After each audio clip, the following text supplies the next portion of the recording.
Magandang gabi mga kaibigan, kapatid at mga kababayan. Isang mainit naman pong isyu ang pag-uusapan natin. Ito po ay may kaugnayan sa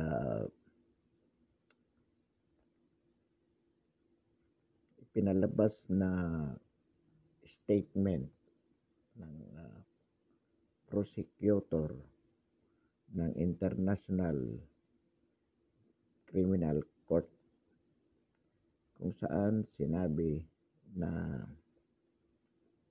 mayroong di umanong sapat na basihan upang paniwalaan na ang ating Pangulo at ang kanyang administrasyon ay nakagawa ng mga krimen laban sa sangkatauhan. The statement says that there is reason to believe that President Duterte and his administration has committed crimes against humanity, specifically murders, tortures, physical injuries, and similar cases, including illegal detention. So, mainit po ang issue na to sapagkat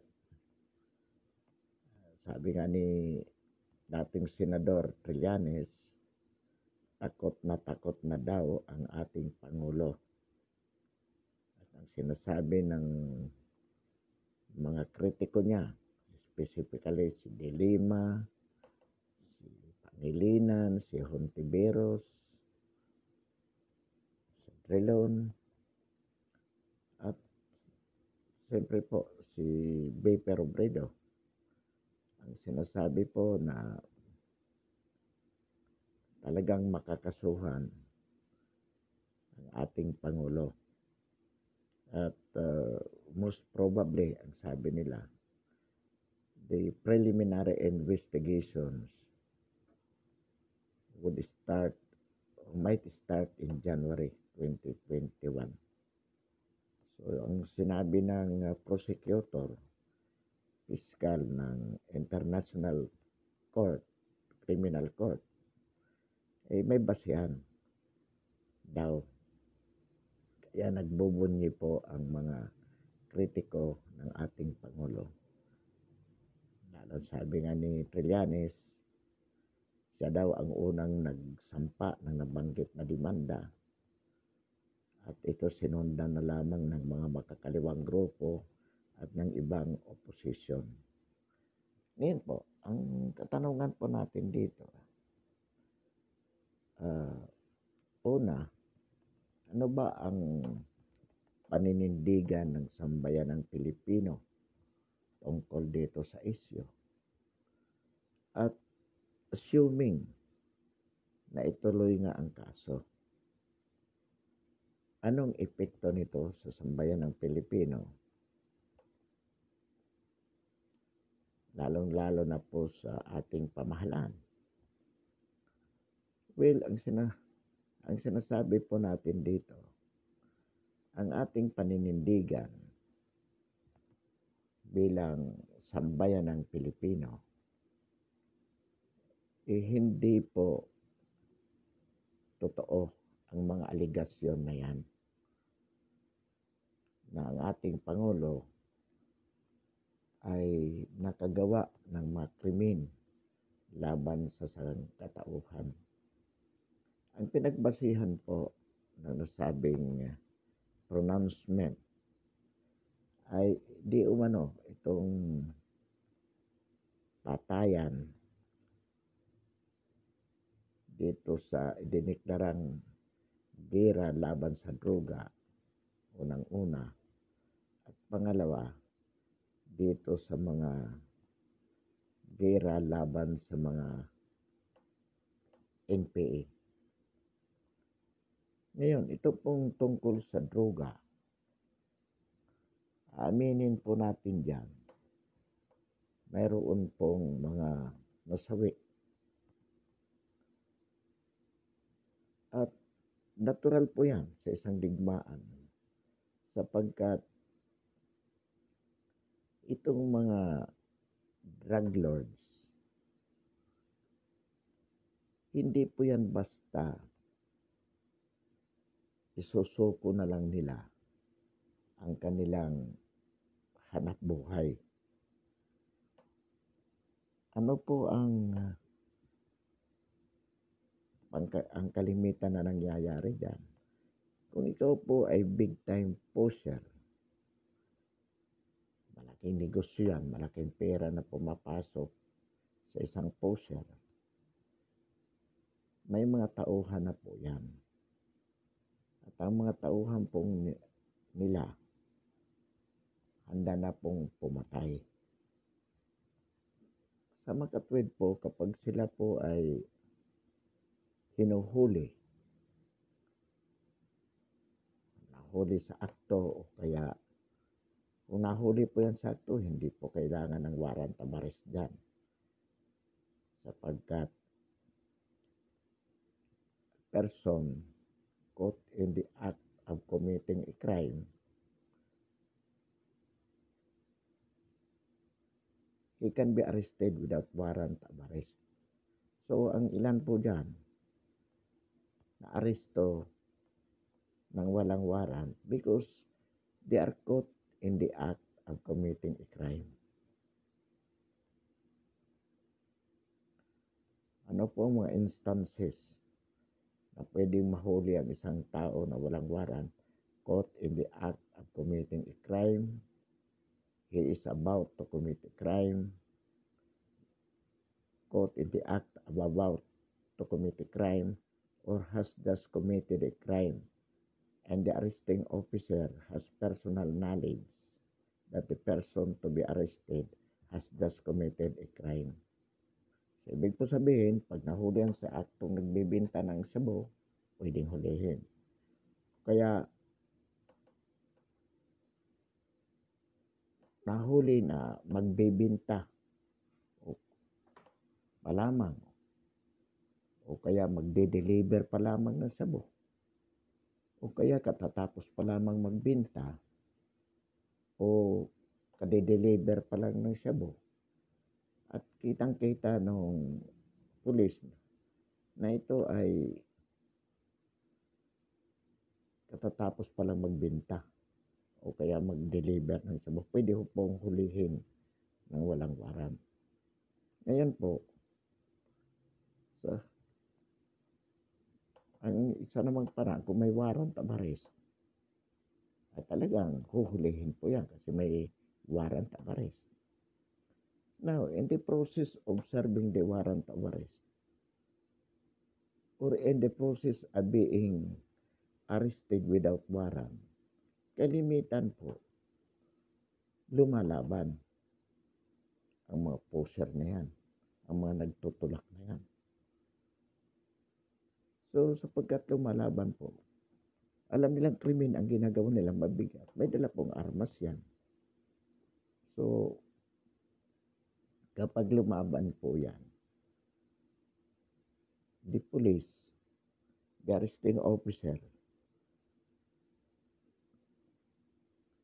have to defend their lives against an imminent danger posed by these persons to be arrested. So usually po, kakabarilan yan. May namamatay na pushers, may namamatay din namang pulis. O may nasusugatan. So ito po yung sinasabing batayan dito sa droga. Ang sinasabi po dyan, pinapatay. Bintang po yan ang mga kritiko. Ang sinasabi na kasi kalimitan naman po, kahit pag napapatayan, ang sinasabi ng human rights, ng Commission on Human Rights, at ang sinasabi ng mga akusado, which is very natural, pinatay. Nang hindi o walang kalaban-laban. At yung baril na nahuhuli, kalimitan, ang pangkaraniwang sinasabi po, planted, inilagay lamang. And that's also true with respect to NPA o CPP, NPA, and DF, which has been declared as a terrorist group since 2017. Ang sinasabi po ng mga NPA, pag nahuhuli sila, hindi sila NPA. Sila ay human rights defenders. Sila ay human rights advocates. Or they are critics of the government. And the arms, firearms, ammunitions, caught in their possessions. Ang lagi pong sinasabi dyan, planted evidence. Very common po yan. So, pero wala pong basihan kung totoong planted o hindi. Basta, they immediately jump up to a conclusion that the subject was killed even without fighting with the police or with the arresting officers, and that the firearms caught in the scene in the possession of the criminals planted. Very common alibis po yan. Ngayon, meron din po namang mga namamatay na hindi maliwanag kung sino ang pumatay. Riding in tandem without any identity. Lalo na yan kung reporters, kung ganito. The critics, including the Commission on Human Rights, without any evidence, immediately ascribe it to the administration. Sinasabi agad nila na ang pumatay dyan, lalo na kapag NPA ang napapatay, sinasabi agad niya, military at police ang tauhan ng administrasyon. So yan po ang mga conclusion. Without evidence, without even investigating. And mostly itong mga namamatay, lalo na itong mga makakaliwa, unsolved crimes yan. In the sense na hindi naman talaga na-establish kung sino ang pumatay. But the opposition and the Commission on Human Rights ascribe it to the government without even an evidence to that effect. At isa pa po, itong mga nare-red-tag na communist na napapatay, hindi rin alam kung sino ang pumatay. But then, immediately, it is being ascribed. At ang sinasabi na, kasi na-red tag yan, military ang nagre-red tag. So, ang perception, military din. Katulad po itong kailan lamang na doktora mag-asawa sa Negros Oriental. Namatay, ina-ascribe yan dito sa government. Kasi itong tao daw na ito, itong doktora na to, na-red tag din. Minsan, as a head of the communist head in their locality. So, yan po yung mga conclusions. Pero inuulit po natin, wala pong basihan ang mga conclusion na ito. Ngayon, kung titingnan po natin, we have to analyze further. Halimbawa po, itong mga nare-red tag.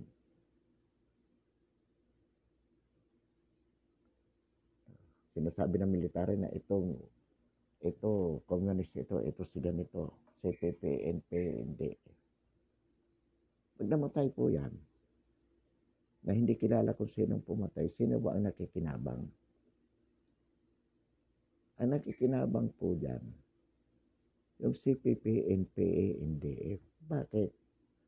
Una, mayroon sila pong dahilan para sabihin na itong administrasyon ni Duterte ay mapanupil sa mga lumalaban para sa karapatang pantao, sapagkat ang sinasabi nila itong namatay na ito, katulad nitong anak pawis na si Chanis, yung Randall, yung tatay nitong Amanda, sinasabi nila, defender ito ng human rights, ng karapatan. Sa Negros, pinatay defender ng ng human rights. Ito yung kanilang mga aligasyon at alibay. Pinatay.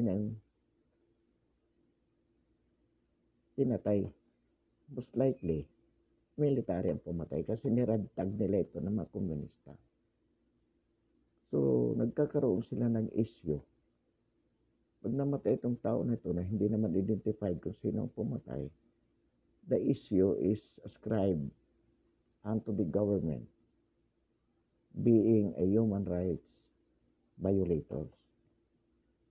So, pakinabang nila yon. Pakinabang yan ng mga CPP, NPA. Pakinabang yan ng mga kritiko ng Pangulo at ng kanyang administrasyon.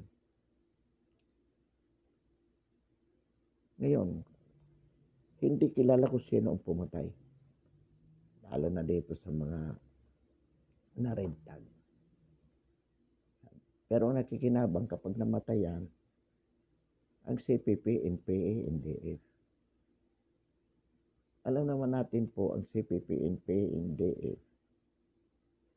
Estratehiya nila ang magsakripisyo ng kanilang mga kasama para lamang makuha nila ang gusto nila. At kung sila ang nakikinabang sa pagkamatay ng mga kasama nila, posible na sila rin ang pumatay, nagpapatay sa mga ito. Sapagkat ang sa bahagi ng military, wala namang makukuha ang military diyan kung mapatay nila yan. Wala.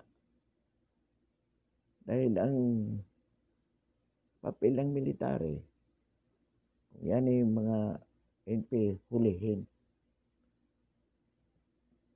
idemanda sa korte kung may mga sapat na ebidensya. Pag lumaban, pag hinuli nila at lumaban, doon, pwede nilang patayin. Legal yun.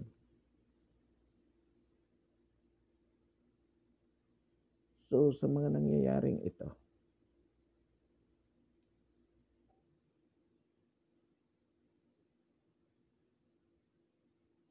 pagdating dito sa mga namamatay na mga na-red tag na yan, sapagkat yan ay mga membro ng CPP, NPA, NDF,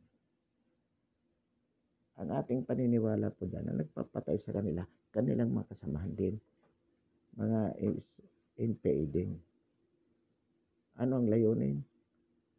Una, may bintang nila sa gobyerno para meron silang issue of human rights violations being committed by the President and his administration. Secondly po, isinusulong ng CPP, NPA, NDF para sa kanilang kapakinabangan na i-criminalize, gawing krimen ang pagre-red-tag. Nang sa ganon, hindi na po sila publicly ma-identify dahil krimen para sa sino man ang magtuturo sa kanila sa publiko na iyan si ganito, si Kulyamat, si Sarate, si Ilago, si Castro, si Brosas, si Gaite, si Casino, si Reyes, Renato, si Nery Colmenares. Yan ay mga komunista, CPP, NPA, NDF. Kung krimen ang pagre-red-tag, hindi na po pwedeng sabihin sa publiko na itong mga ito ay mga komunista yan. At ang kanilang mga organisasyon na legal form, yan ang conduit para makapag-recruit sila ng mga kabataan sa mga universidad para maging NPA. Magiging bawal po yan. At ang pinakamadali na paraan para makumbinsi ang publiko at ang kongreso na ang red tag ay naglalagay sa panganib sa sinumang tao na nare-red tag ng military, hindi patayin mo yan. Para sabihin nila, nakita niyo na, yung doktora sa Negros, na red tag lang, pinatay na. Yan ang sigaw. Ipagbawal ang pagre-red tag sapagkat nalalagay sa panganib ang sino mang nare-red tag. That is their claim. What is the basis? There are people who were red tagged in the past and actually killed. But we do not know who killed them. So, as we said, ang mga NPA, sanay sila magsakripisyo na ng kanilang kasama. Makuha lang ang gusto nila. So, ito, pwede nilang isakripisyo ang kasama nila para mapatunayan nila na talagang mapanganib ang red tagging. As proven by the fact that those people who were red tagged in the past were actually killed. So, sino po nakikinabang? Sila. At kung silang nakikinabang, di silang gumawa niyan. With respect to this, with these persons, no, drug lords who were killed, kung talagang lumaban sila, natural lang that they have to be killed. Because the military have to get them before the drug lords could get them. The police arresting them had really to get them first before they could be gotten by these people. That's but natural. And ang question dito, kung mamatay ba itong mga tao na to? Ang hinayangan ba? Well, yung kanilang pagtitinda, pagtutulak ng shabu, it destroys the lives of the citizens, especially the youth. Walang question na sumisira ang droga. Kung ang paraan lamang para mahinto ito ay maglunsad ng gera laban sa droga, we are thankful to the President. Because without first the President launching this war against these drug lords, the illegal drug trade, especially during the past administration of Benigno Aquino Jr., ay talagang umakyat na hanggang sa mataas na level ng opisyalis ng pamahalaan. Example dito, si Senator De Lima. He was then the Secretary of Justice, DOJ Secretary, and try to imagine it. She had been dealing with drug lords na nakakulong sa Muntinlupa. Actually, that is now the case. She is being confronted with. She is being detained for. At minsan, napabalita na yung kapatid ng isang cabinet secretary sa Quezon, mismo drug lord sa Quezon. There was even a news that even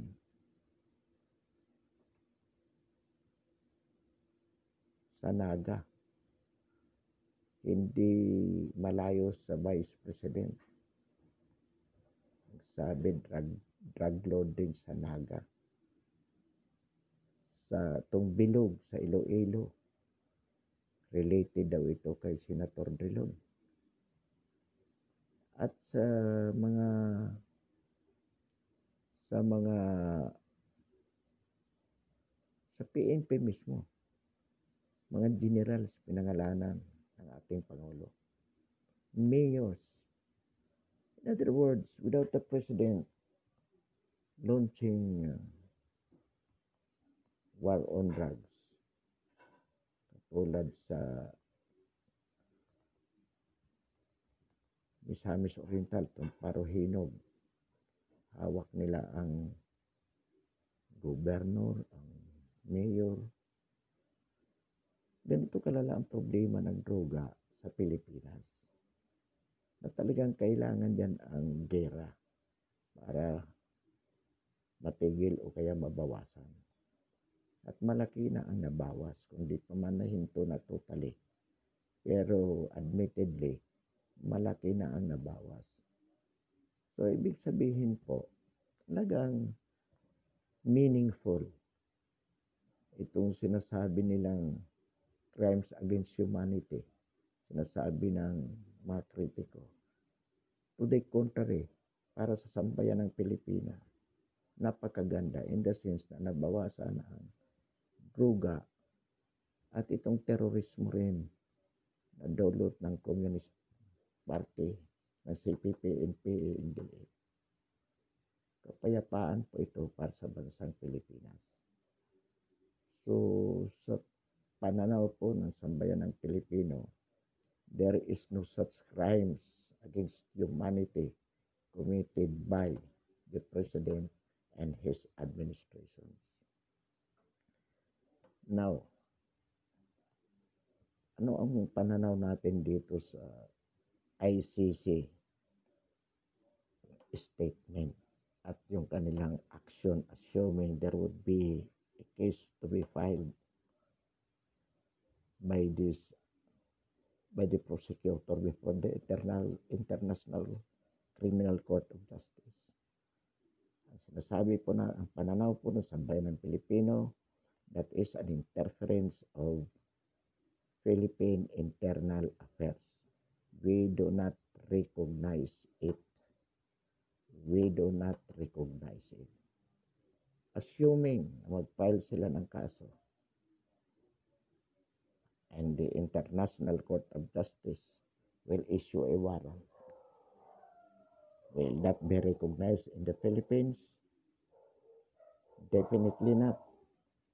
Because assuming there is a treaty that we should be bound by it, treaty cannot go against the municipal law. E kung dito sa atin walang kaso ang ating Pangulo, kahit kasuhan pa yan sa ibang bansa, kahit i-convict yan sa ibang bansa, kung hindi naman natin kinikilala dito, walang visa yan. So, kalukuhan yung sinasabi ni Trillanes na nangangantog sa takot ang ating Pangulo. Walang bearing yan. Kahit na magpalabas sila ng warrant of arrest, hindi nila maaresto ang ating Pangulo. Unless girahin nila tayo. Isang example po dyan, ang sinabi ng UN, panalo ang Pilipinas dito sa gera, ay dito sa claim ng West Philippine Sea. Pero hanggang ngayon hindi mapatupad dahil ay hindi kinikilala ng China yung decision na yan ng International Court o arbitration. Ganon din dito sa atin. If we do not recognize the jurisdiction of the ICC over the person of the President as a criminal or as an accused, wala silang magagawa po dyan. And definitely we do not recognize it. Ngayon, itong mga kritiko, sila itong mga nag-file ng kaso, they say whatever they want to. Kung gusto nila, di sila magpunta doon. Sila magpakulong doon. Group assignment sila doon. So,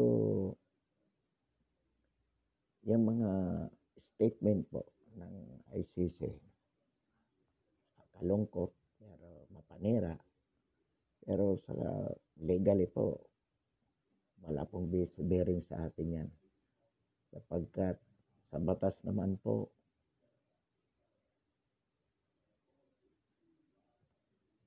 any treaty obligation cannot go against the municipal law. Pwede natin baliwalain yan. Hindi natin kilalanin. Pangalawa po, nabanggit na rin naman from the legal point of view, nabanggit din ni Secretary Roque sa kanyang mga pronouncement na hindi nga raw tayo bound by that treaty kasi nag-withdraw ang Pilipinas dyan. So, good enough. Kung hindi tayo bound, so wala silang dahilan para gawin yan. But even, as I said, assuming that we would be bound by treaty stipulation, kung hindi po ating kilalanin yan, baliwala din po yan. The most that we can do is sanction internationally. Pero hindi nila kayang gawin. Gagirahin nila ang Pilipinas. Bakit ang China na hindi kumikilala sa pagkapanalo ng Pilipinas over our claim in that West Philippine Sea issue? Wala rin magawa ang UN. Ayan, nagigirian lang sila. So, ang ibig ko sabihin dito mga kababayan, nililiwanag po natin ito kasi marami pong palabas ang mga opposition, lalo na ito sa Trillanes, na natatakot ang Pangulo at tuwan-tuwa sila dahil sa mga nangyayaring ito. There is no reason for us to be apprehensive about this. Wala po. In the first place, wala naman po talagang katotohanan that the President and his administration has committed crimes against humanity. Secondly, sabi nga natin, we do not recognize the jurisdiction of the ICC over this case filed by this opposition. Kaya nga ito po sinasabi natin na mga taksil sa bayan, itong sa Trillanes, itong mga senador, itong vice presidente na nagsusulong po na mag-file ng kaso sa International Court. Bakit nasabi natin taksil? Sapagkat po, sila mismo, they are inviting for the international community to interfere with our internal affairs. Maisulong lang ang kanilang political interest para lang meron silang issue against the President and his administration. Inaanyayahan nila ang mga taga-ibang bansa na makialam sa ating panloob na problema. And that constitute treason or pagtastaksil sa ating bayan. Kaya po sinabi natin taksil yung mga yan sa bayan. Na hindi dapat paniwalaan, dapat isokan ng sambayan ng Pilipino. Marami pong salamat at magandang gabi. Maligayang Pasko at maligong bagong taon. Before we end, we invite you to subscribe our channel, YouTube channel, ang ating paninindigan sa napapanahong issue ng lipunan. Marami pong salamat at magandang gabi.